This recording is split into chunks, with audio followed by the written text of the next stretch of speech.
Selamat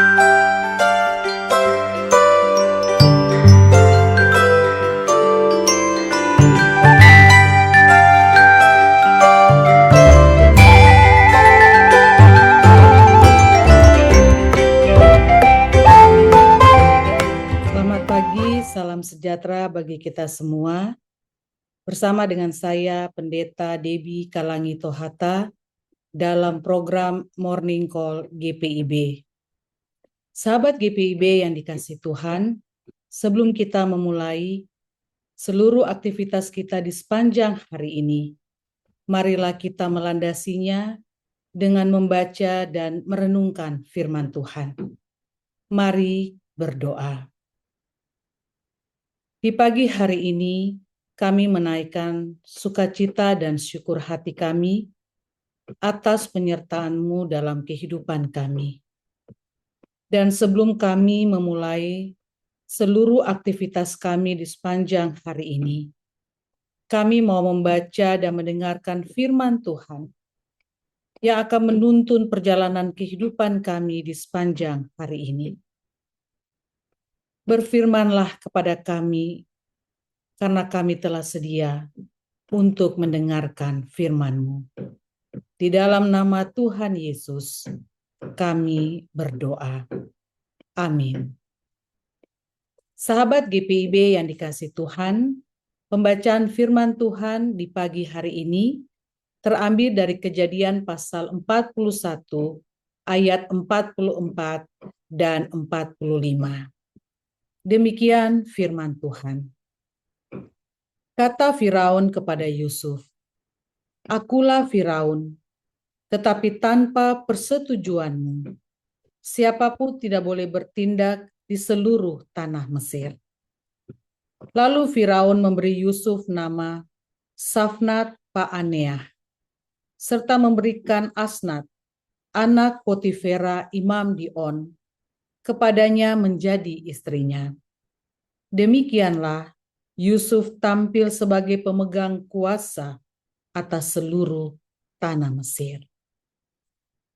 Sahabat GPIB yang dikasihi Tuhan, setiap orang tentu menginginkan kehidupan yang berhasil, baik itu dalam pendidikan, pekerjaan, usaha, bahkan keberhasilan dalam membangun keluarga yang harmonis. Namun kehidupan seringkali tidak berjalan sesuai harapan. Ada kalanya jalan yang kita lalui penuh dengan penolakan, kegagalan, dan air mata. Lalu muncul pertanyaan, apakah Tuhan masih bekerja dalam semua proses ini?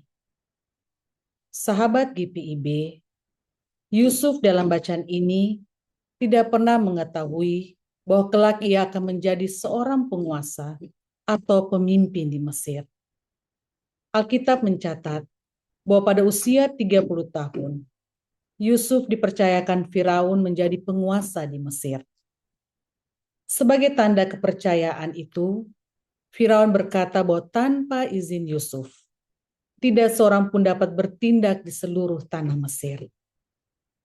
Yusuf bahkan diberi nama baru, Safnat Paaneah, yang menunjuk pada identitas baru, status baru, tanggung jawab baru, sebagai pemegang kuasa atas seluruh tanah Mesir. Semua itu menunjukkan bahwa Yusuf menerima kehormatan dan tanggung jawab yang sangat besar. Sahabat GPIB yang dikasihi Tuhan, melalui kisah Yusuf, kita diajak tidak hanya melihat keberhasilan Yusuf, melainkan melihat proses panjang yang telah membentuk karakter Yusuf. Ia dibenci saudara-saudaranya. Ia menjadi budak di rumah Potifar, bahkan dipenjara karena fitnah. Namun di tengah semua penderitaan yang dialami Yusuf, Alkitab memperlihatkan bahwa Yusuf tetap setia menjalani setiap proses yang Tuhan izinkan terjadi dalam kehidupannya. Sahabat GPIB yang dikasihi Tuhan, melalui persoalan dan tantangan yang dihadapi Yusuf, Allah tidak sedang meninggalkan Yusuf. melainkan Allah sedang membentuk karakternya menjadi pribadi yang rendah hati, sabar, bertanggung jawab, penuh hikmat, dan dapat dipercaya. Kepercayaan yang diberikan Firaun kepada Yusuf bukanlah sesuatu yang terjadi secara kebetulan. Di balik pengangkatan itu ada penyertaan Tuhan yang terus membentuk dan memimpin hidup Yusuf. Sebelum Tuhan mempercayakan kedudukan yang tinggi, Tuhan terlebih dahulu membentuk karakter Yusuf. Karena itu, ketika menerima kuasa dan kehormatan, Yusuf tidak menggunakannya untuk kepentingan dirinya sendiri, tetapi menjadi alat Tuhan untuk memelihara kehidupan banyak orang. Sahabat GPIB, mungkin saat ini kita sedang berada dalam berbagai persoalan. Ada doa yang belum dijawab, ada pekerjaan yang terasa berat, usaha yang mengalami kegagalan, sakit yang tak kunjung sembuh. Bahkan ada pergumulan yang membuat kita bertanya, Tuhan, mengapa semua ini harus terjadi? Dalam situasi ini, percayalah bahwa Tuhan tidak sedang meninggalkan kita. Tuhan tidak pernah terlambat menolong kita. Karena itu, janganlah menyerah pada proses. Tetaplah mengampuni orang yang menyakiti hati kita. Tetaplah setia dalam pekerjaanmu.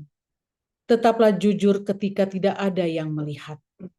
Tetaplah berharap meskipun jalan di depanmu belum jelas. Sebab seringkali Tuhan tidak langsung mengubah keadaan kita, tetapi Tuhan lebih dulu mengubah hati dan karakter kita. Ketika karakter kita telah dibentuk olehnya, kita akan siap menerima setiap tanggung jawab dan berkat yang telah Tuhan sediakan. Amin. Mari berdoa. Terima kasih untuk firman-Mu. Jadikanlah kami pelaku firman-Mu yang setia dalam kehidupan ini. Pagi hari ini juga kami berdoa bagi kehidupan bangsa dan negara kami. Berkati Presiden, Wakil Presiden, Menteri, bahkan juga pimpinan-pimpinan daerah, TNI, Polri, bahkan seluruh masyarakat. Berdoa juga bagi gereja-gereja dari berbagai denominasi dalam tugas dan tanggung jawab menjalankan apa yang Tuhan perintahkan.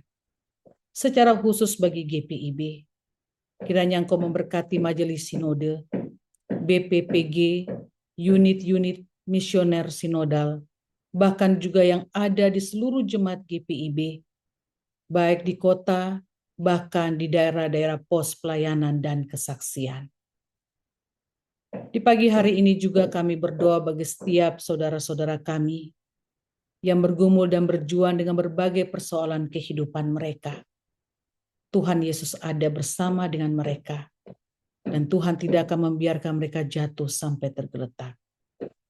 Kami juga bersyukur dan berterima kasih atas setiap hal baik yang Tuhan nyatakan dalam kehidupan kami. Ajar kami untuk selalu bersyukur dalam segala hal. Dan di pagi hari ini, kami mau menyerahkan seluruh aktivitas kami, dari pagi hingga malam hari, ke dalam tangan kasih-Mu. Di dalam nama Tuhan Yesus, kami berdoa. Amin. Selamat pagi, selamat beraktivitas. Tuhan Yesus memberkati.